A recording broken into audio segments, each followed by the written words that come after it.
Thank you, Geoffrey, and I'd just like to say that I think you really nailed that introduction. All right, check. CTA is honored to be here this evening, to be a part of this wonderful and meaningful event, and to be a decade-long supporter of the Churchill Club. We're actually based in Washington, D.C., but whenever I'm out here, I always try to stop by and visit our friends at Churchill Club. And so it's an honor to be able to present the Game Changer Award tonight. It is not often that companies actually get to change the world in a significant way and change the way we live our lives. This company hasn't done it just once, but they've done it 3 times. Not that long ago, they pioneered actually mailing you DVDs, sending you DVDs through the mail, changing the way we accessed physical media.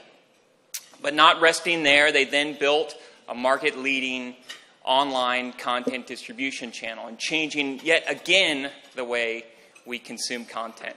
And along that way, creating entirely new terms like binge watching. They are now embarking on the 3rd phase of changing the game and changing the way that we live by becoming a major contributor to original content. This year they took home 9 Emmys. They've committed $600 million to original content. And when Reed Hastings took the stage at CES, he announced to the world that we were watching the birth of a global television network. So you guessed it, the winner of the 2016 Game Changer Award. Yeah. See, I was going back to when I was still having DVDs mailed to me. Now, fast forwarding to 2016, the winner, of course, is Netflix. Neil Hunt is here to accept that award, so please welcome me in inviting Neil up to the stage. There he is. Right here. And Paul Holland of Foundation Capital will join us as well for a conversation. I want to give that to Neil. Well, thank you. Okay. Well, that's there you go. Come on in. Yeah, thank you.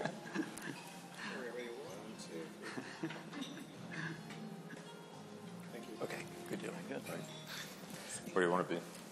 Right, left? I'll go over this way. I can face you. That way better. All right. Oh, boy. Thanks, everybody, on behalf of Neil and myself. So probably a little bit of background. Neil and I have known each other for 24 years. We met when he was sort of junior head of technology at a little startup called Pure Software, and I was junior head of sales at a little startup called Pure Software. We were 9 years old. Our CEO, who's become a lot more famous since then, Reed Hastings, was approximately 10 years old. So we're all child prodigies. I don't know where to begin with Neil. First, often you get involved in speaking things and somebody says, well, we introduced the speaker. And I can't think of anybody I'm more honored to introduce than Neil Hunt. I learned what it was like to be in an excellent product organization, which I've spent my whole career now at Foundation Capital looking for young Neil Hunts. And the reason for that is that Neil exhibits basically all the qualities you're looking for in somebody who's going to lead product in your organization. Leadership, intelligence, technical acumen, and also his ability to kind of look ahead and see strategy. So I couldn't be any more thrilled. Foundation couldn't be any more thrilled. We were a Series B lead at Netflix, my partner Mike Hsu. So all of that has been terrific. But I think the focus tonight is for us to kind of get inside the tent, as it were. Let's learn a little bit more about Netflix. Let's learn a little bit more about how one of the strongest heads of products on the planet runs his organization and creates value. And first, I'll open with that with just a very basic question. What does it mean to be head of product at Netflix? What does that job entail? Well, the product development team is a product management and engineering team. And we're responsible for designing, building, and operating essentially all of the technology that underlies Netflix. That's the the clients that you use, the apps on your phone, the apps on your TV, the website, the servers on the back end, the recommendations, the streaming technology.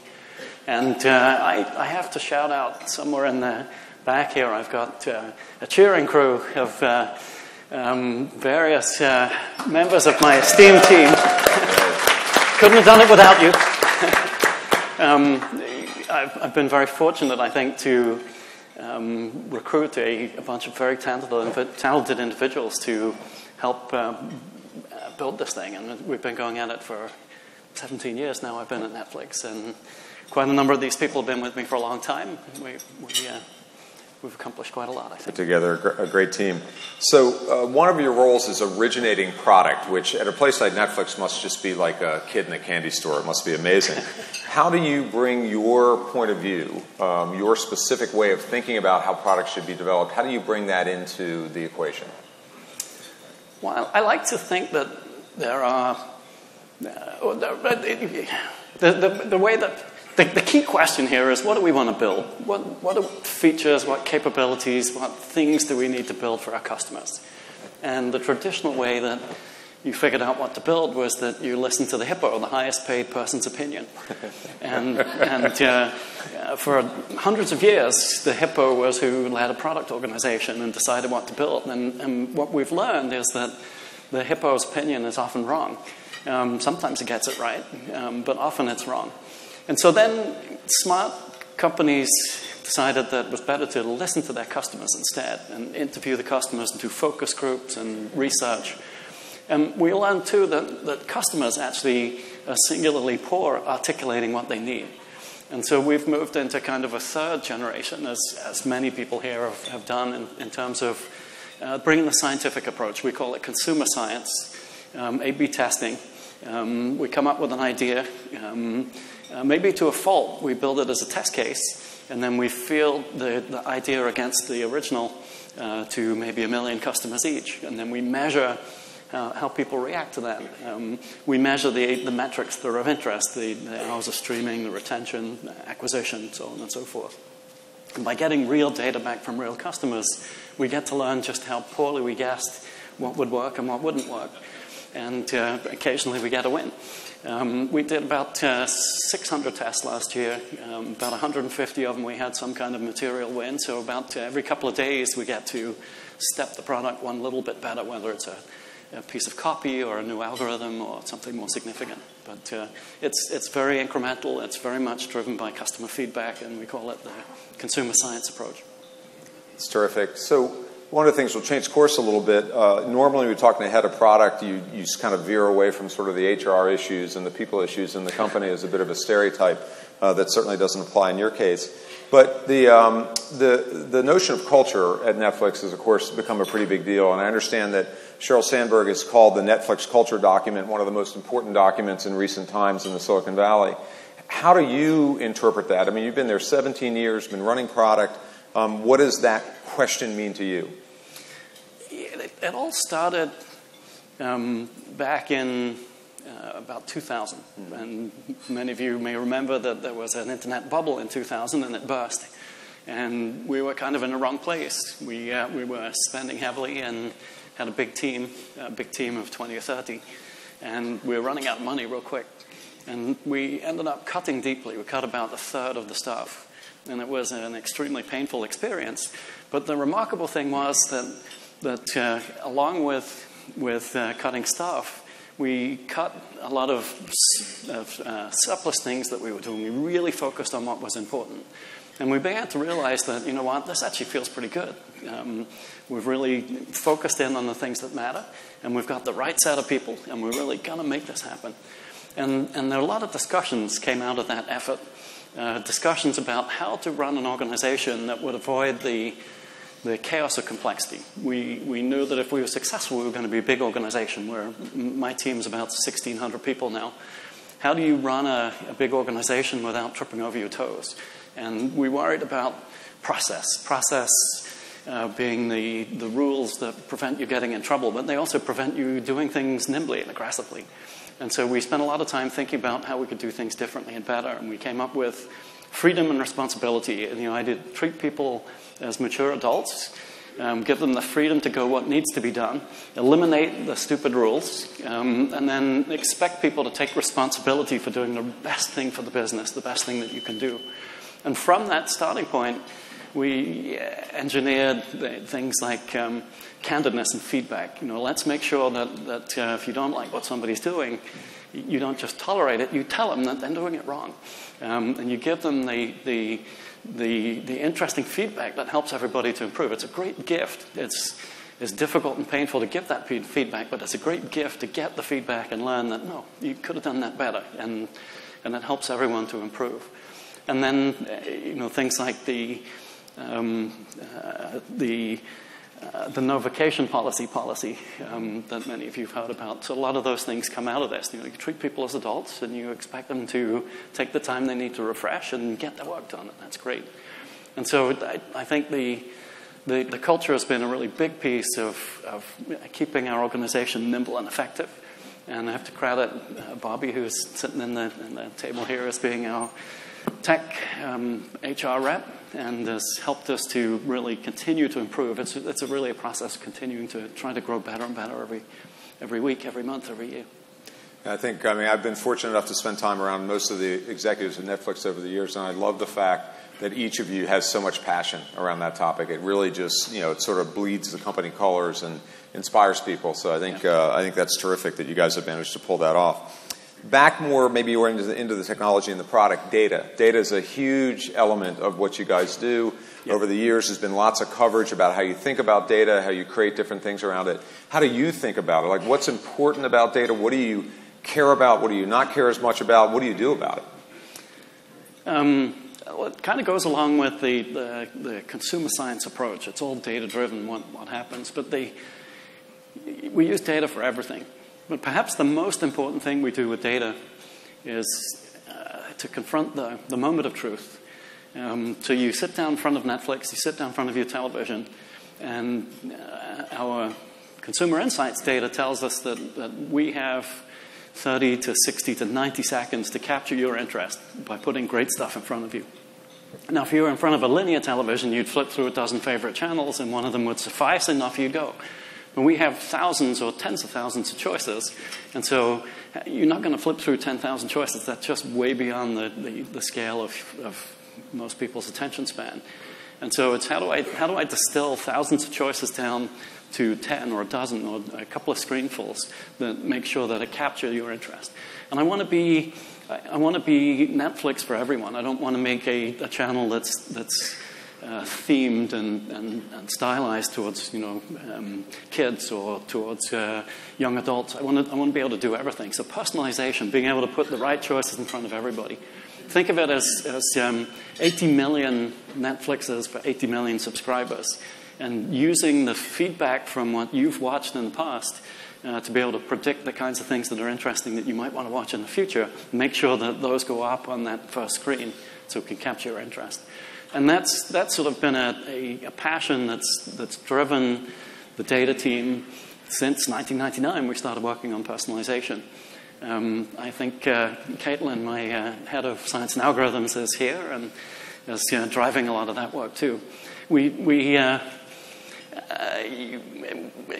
work very hard to use the data to the benefit of putting the right choices in front of people. I think it's a huge and interesting problem. It's one that affects lots of businesses that deal in taste-based product. I think we're a small way into a giant problem. I think we'll continue to make progress for a long way. Just to put the scale on it, we generate about 150 million hours of viewing every day. That's tens of billions of data points about stuff that you watched and didn't watch every month. Tens of billions. That's a lot of data. From that, we can pull a lot of insights and make a lot of good predictions. And we've done things like the Netflix Prize and open sourcing a lot of data and algorithms in the space. And it's really been a very exciting area for us. So back when we were 9 years old and we worked together at our first startup, it was impossible to imagine that either one of us or any of our colleagues would go and work someplace for 17 years, right? Yes. The people who worked for 17 years were working for, really old companies or for the government or some other kind of thing. That's just not what hip-hop happening startups do, right? So you're 17 years into a 19-year-old company, plus or minus. How do you keep it fresh? How do you keep it engaging? What about it? Because I think a lot of people, again, on the surface, a young person would look and go, well, I'm just never going to do that. And then yet you did it. Clearly you have no regrets about doing that. So what is it about that has kept it fresh? Well, we had a little about it in the introduction. It's really, for me, I think of it as 5 or 6 different jobs that I've done along the way. So in 1999, when I came aboard, the very first thing we had to invent subscription and build that and make it go. And then in 2007, we launched the streaming product, and that was a completely different thing. And then in 2008, we realized that, the technology we'd built for the DVD business was inadequate, and we were going to have to switch to a multi-data center cloud, all virtualized thing. And we had started on an 8-year odyssey of pushing into cloud technologies, which was pretty exciting. And then in 2010, we launched in Canada, and we followed that up with a big international expansion. And so there's a lot of excitement about what it means to be the first global television network at some level. And then Originals is the most recent innovation. And there's lots of fun stuff to do as we think about producing our own content. I never would have guessed as a geeky technologist 20 years ago that I'd be interested in shooting movies, but there you have it. So Netflix has not always had a smooth path, right? I mean, it's one where I think people look at it today and go, wow, just huge, what a great impact, amazingly valuable organization, what a great management team. I always remind people of this. So we led the Series B of Netflix. We had about 11% of the company. There was a period of time where 11% of the company was worth approximately $22 million.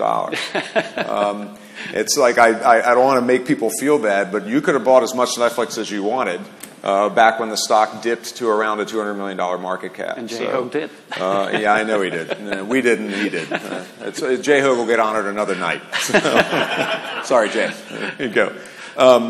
But, the thing that everybody knows, of course, is the transition to streaming, right? You know, you're going to move from that, and you guys come out, and with all this force and conviction, you say, we're going to split the company, we're going to do this. I don't even remember it was so bad, right? So what was happening then, and then how did you recover from that? What was that transition like? We could talk for an hour about that. Yes. In a nutshell, it was 2011, and we were done with DVD. DVD had propelled us forward, and streaming was really taking root. And we knew that streaming was a disruption. It was the internet was the disruption. And the internet enabled different things. And there's been a lot of literature written, a lot of discussions, a lot of classes taught on disruptive innovation. One of the takeaways is that very, very few businesses get to survive a disruption. It's the incumbent dies, and the challenger succeeds.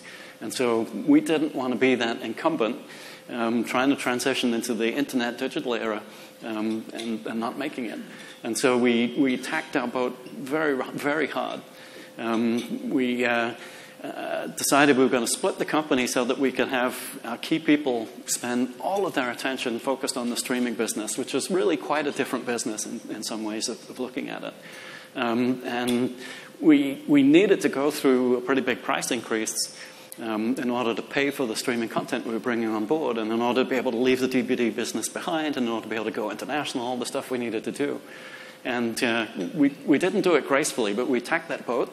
And we pushed out the DVD guys, and they went to a different office, and they still generate a nice profit stream for us. But I and none of my team spends any time thinking about DVD at all. And eventually, we didn't sink the boat, fortunately. And we'll learn a bunch of lessons. We'll do it differently next time. But it had to be done, and it was going to be painful no matter what.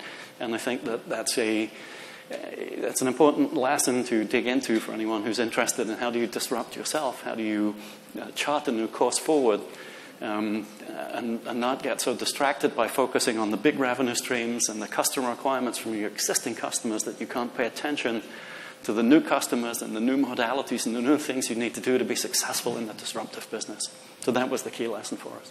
So we're running short of time now. We're going to have to wrap up pretty soon. But I'd be remiss if I didn't ask you about the concept of original content. That was another one where people are looking and going, uh-oh, are they going to step in it again?